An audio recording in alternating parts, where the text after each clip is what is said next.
Hi guys, welcome to our YouTube channel Gurukul campus. स्वागत है आपको अपने यूट्यूब चैनल गुरुकुल कैंपस में।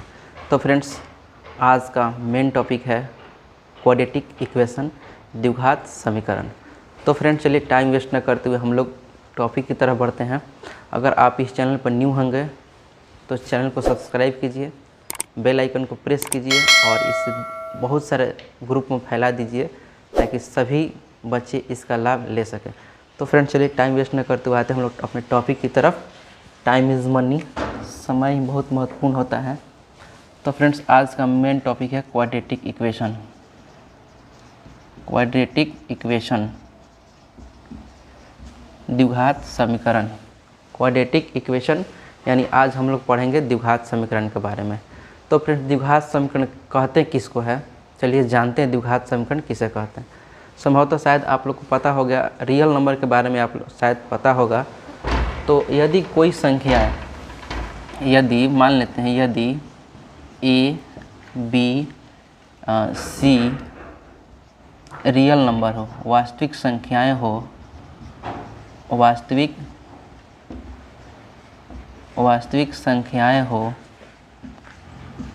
तो A X square plus B X plus C बराबर 0 के रूप के सभी समीकरण को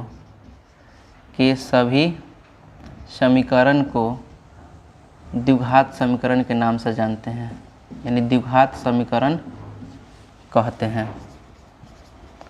द्विघात समीकरण कहते हैं। फ्रेंड्स, कोई भी संख्या दिया होगा आपके सामने, 3 संख्याएं दी हुई हो, ए बी सी 3 संख्याएं दी हो और तीनों को तीनों रियल नंबर होनी चाहिए, तीनों को तीनों संख्याएं वास्तविक संख्याएं हो, तो A X square plus B X plus C equal 0 के रूप के सभी समीकरण को द्विघात समीकरण कहते हैं। इसके साथ एक कंडीशन हमेशा आपको याद रखना पड़ेगा, और ए का जो मान होगा, यहाँ आप देख रहे हैं ए, जहाँ ए का मान जो है 0 के बराबर नहीं होना चाहिए। मतलब कहने का अर्थ है ए का मान 0 के बराबर नहीं होना चाहिए। अगर ए का मान 0 के बराबर हो जाएगा तो वह द्विघात समीकरण नहीं कहलाएगा। तो इसको आपको ध्यान रखना पड़ेगा। ए बी सी तीनों के तीनों रियल नंबर होनी चाहिए, तीनों रियल नंबर होनी चाहिए और इस फॉर्म में होना चाहिए, A X square plus B X plus C बराबर 0 के रूप का होना चाहिए। तो इसे हम लोग क्या कहेंगे, द्विघात समीकरण के नाम से जानेंगे। तो चलिए आइए देखते हैं। और हाँ, ये भी ध्यान रखना है कि इसके ए का जो वैल्यू हो वो 0 के बराबर नहीं होना चाहिए। अगर ए का वैल्यू 0 के बराबर आ गया तो द्विघात समीकरण नहीं कहलाएगा। आइए कुछ एग्जाम्पल की तरफ बढ़ते हैं। ए 2x square plus 3x plus 3 equal 0, 4x cube plus 3x square plus 2x minus 1 equal 0, x cube minus 3x square plus 2x plus 1 equal 0, X square equal 0। आइए आपके सामने कुछ एग्जाम्पल रखे हैं। 2x square plus 3x plus 3 equal 0। हमें बताना है कि ये जो समीकरण आपके सामने है ये द्विघात समीकरण है या नहीं है। इसको पता करना है कि ये द्विघात समीकरण है या नहीं। तो फ्रेंड्स, सबसे पहले देखेंगे कि ये जो समीकरण दिया हुआ है, समीकरण को इस रूप में होना चाहिए, A X square plus B X plus C equal 0। समीकरण को इस रूप में होना चाहिए। यहाँ ए का मान 0 को नहीं आना चाहिए, यहाँ ए का मान जो होगा 0 के बराबर नहीं होना चाहिए। हालांकि बी और सी दोनों का मान 0 हो सकता है, बी और सी दोनों का मान 0 हो सकता है, बट ए का मान कभी 0 के बराबर नहीं होगा। अगर ए का मान 0 के बराबर होगा तो उसे रियल नंबर नहीं कहेंगे। तो यहाँ देख रहे हैं, इसको आइए सजाते हैं, अरेंज करते हैं। A X square plus B X plus C बराबर 0। तो यहाँ देख रहे हैं ए का वैल्यू 2 है, बी का वैल्यू 3 है और सी का वैल्यू भी 3 है। और ये देख रहे हैं एक्स स्क्वायर के फॉर्म में है, ये भी एक्स के फॉर्म में है, ये सी का मान 3 है। हाँ, यहाँ देख रहे हैं हम लोग जो है ये इक्वेशन जो हमारे सामने उपलब्ध है, ये equation A X square plus B X plus C बराबर 0 के रूप का है। तो फ्रेंड्स, ये होगा हमारा द्विघात समीकरण। तो कहा जाएगा कि 2x square plus 3x plus 3 equal 0 द्विघात समीकरण है। कोई भी equation X square plus B X plus C equal 0 के रूप में हो तो उन्हें द्विघात समीकरण कहा जाता है। आगे की तरफ बढ़ते हैं, यहाँ देखते हैं पावर हमें देखना है, एक A X square plus B X plus C equal 0 के रूप में होना चाहिए। ए बी सी तीनों रियल नंबर होना चाहिए, हालांकि ए का मान 0 के बराबर कभी भी नहीं होना चाहिए। अगर ए का मान 0 के बराबर होगा तो वह क्वाड्रेटिक इक्वेशन नहीं कहलाएगा। यहाँ देखते हैं फार्मूला अपनाते हैं, X square plus B X plus C equal 0। X square plus B X plus C बराबर 0। यहाँ देख रहे हैं, यहाँ से आधा पार्ट जो है, यहाँ से ये पार्ट जो है इस फार्मूले पर सेटअप हो रहा है। मतलब कहा जाए तो 3x square plus 2x minus 1 equal 0 जो है इस फॉर्म में है, लेकिन यहाँ एक्स्ट्रा फॉर्म आया है, ये 4x क्यू जो है एक्स्ट्रा फॉर्म में है। तो ये दोनों एक ही साथ में आया हुआ है। तो फ्रेंड्स ये जो है 4x Q plus 3x square plus 2x minus 1 equal 0 जो है, यहाँ देख रहे हैं, इससे तुलना कर रहे हैं, कंपेयर कर रहे हैं। तो कंपेयर इस फॉर्मूला में देखिए, कंपेयर करने के बाद ये पावर 2 होना चाहिए। इसमें पावर क्या है? 3 है, इसमें पावर के रूप में 3 है। तो पावर के रूप में 3 है तो लिखेंगे कि A X square plus B X plus C equal 0 के रूप में यह समीकरण नहीं है, अतः यह एक द्विघात समीकरण नहीं कहलाएगा। तो फ्रेंड्स ये द्विघात समीकरण नहीं होगा। आइए नेक्स्ट की तरफ बढ़ते हैं, इसको देखते हैं। यहाँ भी देखते हैं, यहाँ भी पावर क्या है? 3 है, यहाँ भी पावर 3 है। तो हमें देखना है कि कोई भी इक्वेशन इस फॉर्म में हो तो उसे द्विघात समीकरण कहेंगे, अन्यथा उसे द्विघात समीकरण नहीं कहेंगे। यहाँ भी देख रहे हैं, इसका पावर क्या है? 3 है, यहाँ भी पावर 3 है। तो ये इस फॉर्म में नहीं होगा, तो इस फॉर्म में नहीं होगा तो ये भी द्विघात समीकरण नहीं है।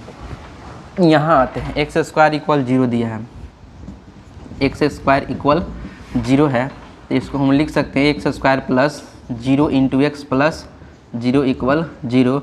उसके बाद कंपेयर करेंगे X square plus A X square plus B X plus C equal 0 से तुलना करेंगे इन दोनों इक्वेशन को। तो तुलना करने के बाद पाते हैं कि ये जो समीकरण दिया हुआ है ये X square plus B X plus C equal 0 के रूप का है, अतः दिया गया समीकरण जो है ये द्विघात समीकरण है। यहाँ कंडीशन में b का मान 0 हो सकता है, c का मान 0 हो सकता है, लेकिन a का वैल्यू 0 नहीं हो सकता है। तो फ्रेंड्स आइए देखते हैं नेक्स्ट क्वेश्चन की तरफ बढ़ते हैं हम लोग। शायद आपको समझ में आया हुआ होगा, नहीं समझ में आया है फिर एक बार और बताते हैं। समझ में न आने पर आप कमेंट करके बताएं कि समझ में ना आ रहा है तो और टेक्निक अपनाया जाएगा। तो फ्रेंड्स चलिए देखते हैं नेक्स्ट क्वेश्चन की तरफ बढ़ते हैं। एक बार और रिकॉल करते हैं, देखते हैं कोई भी समीकरण अगर X square plus B X plus C equal 0 के रूप का होगा तो उसे हम लोग द्विघात समीकरण कहेंगे। X square plus B X plus C equal 0 के रूप का होगा तो उसे द्विघात समीकरण कहेंगे। कंडीशन ये है कि ए बी सी तीनों जो है रियल नंबर होना चाहिए। ए बी सी तीनों के तीनों रियल नंबर होना चाहिए और ए का जो मान है, ए का जो वैल्यू है वो 0 के बराबर नहीं आना चाहिए। ए का वैल्यू 0 के बराबर नहीं आना चाहिए, बाकी बी और सी दोनों का वैल्यू 0 के बराबर हो सकता है। तो देखते हैं इस क्वेश्चन पे आते हैं। यहाँ 2x प्लस 1, इसको हम लोग लिख सकते हैं ऐसे 0 into x square plus 2x plus 2 equal 0। Check अगर कंपेयर करते हैं, तुलना करते हैं, तो इसको तुलना करने के बाद यहाँ हम लोग पाते हैं कि a का वैल्यू क्या है? 0 के बराबर है। a का वैल्यू 0 के बराबर है, तो a का वैल्यू 0 के बराबर है तो हम कहेंगे कि a का मान यहाँ क्या है? 0 है, इसलिए यह इक्वेशन जो है द्विघात समीकरण नहीं है। सिंपली अगर आप पहचानना चाहते हैं, सिंपली में पहचानना चाहते हैं, कुछ नहीं देखना है, केवल पावर देखना है कि पावर जो है 2 है या नहीं। तो चलिए कुछ और एग्जांपल लेते हैं। 2x plus 1 into 3x plus 1 बराबर 0। चेक करते हैं ये द्विघात समीकरण है या नहीं। तो सबसे पहले इसको सिंप्लीफाई करना पड़ेगा, सरल करना पड़ेगा। इससे पहले मल्टीप्लाई करना पड़ेगा। मल्टीप्लाई करेंगे तो 2 3 6 x मैक्स से मल्टीप्लाई होगा एक्स स्क्वायर, ये प्लस में भी प्लस में है तो प्लस 2 में x से गुना करेंगे तो 2x, फिर इससे इसे मल्टीप्लाई करेंगे तो 3x, फिर इससे इसे मल्टीप्लाई करेंगे तो 1 = 0। इसको हल कर लेंगे 6x² प्लस 2 और 3 5x प्लस 1 = 0। इसे हम लोग सिंप्लीफाई करके हम लोग इस रूप में ला लिए। अब कंपेयर करेंगे कि ये जो इक्वेशन जो है इस फॉर्म में है या नहीं। अगर इस फॉर्म में होगा तो हम कहेंगे कि ये द्विघात समीकरण है, अन्यथा द्विघात समीकरण नहीं है। तो इससे हम लोग तुलना करेंगे x² plus bx plus c = 0। तो a का वैल्यू 6x² प्लस b का वैल्यू 5x प्लस c का वैल्यू 1 = 0। तो यहाँ देख रहे हैं कि ये जो इक्वेशन जो है इस फॉर्म में है, इस फॉर्म में है, यानी ये क्या है, द्विघात इक्वेशन है, द्विघात समीकरण है। शायद आपको अब पता हो गया होगा कि द्विघात समीकरण कैसे हम लोग क्या करते हैं, चेक करते हैं। तो चलिए एक दो और क्वेश्चन देखते हैं।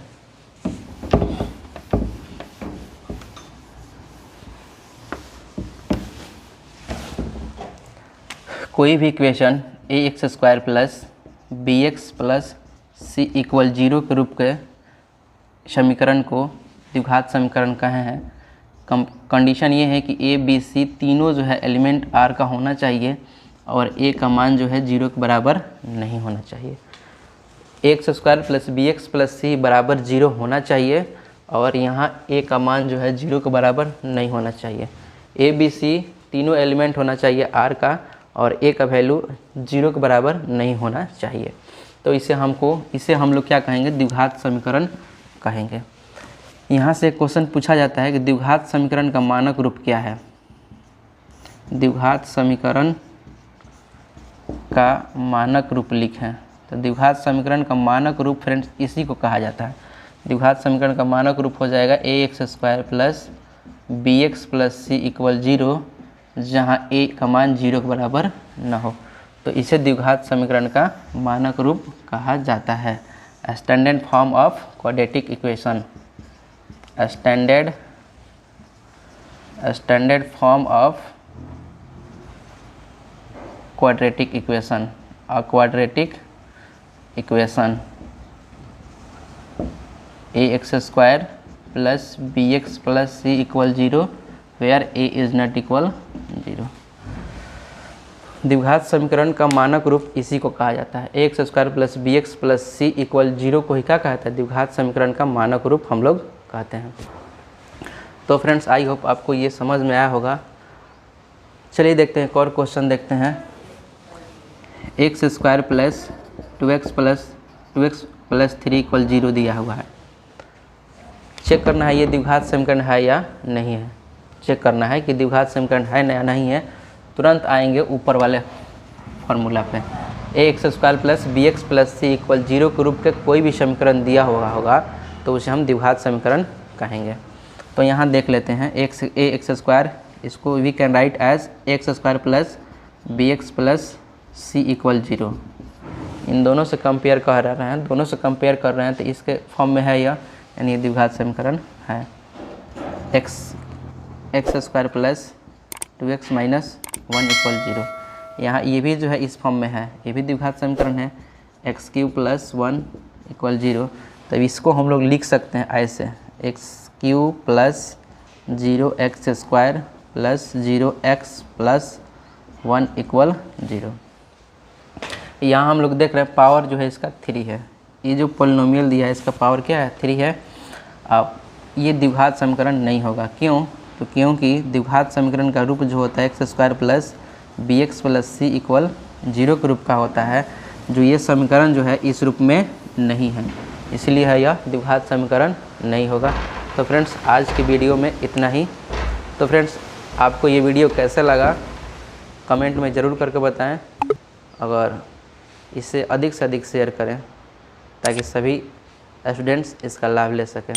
तो फ्रेंड्स थैंक यू, मिलेंगे फिर नेक्स्ट वीडियो में।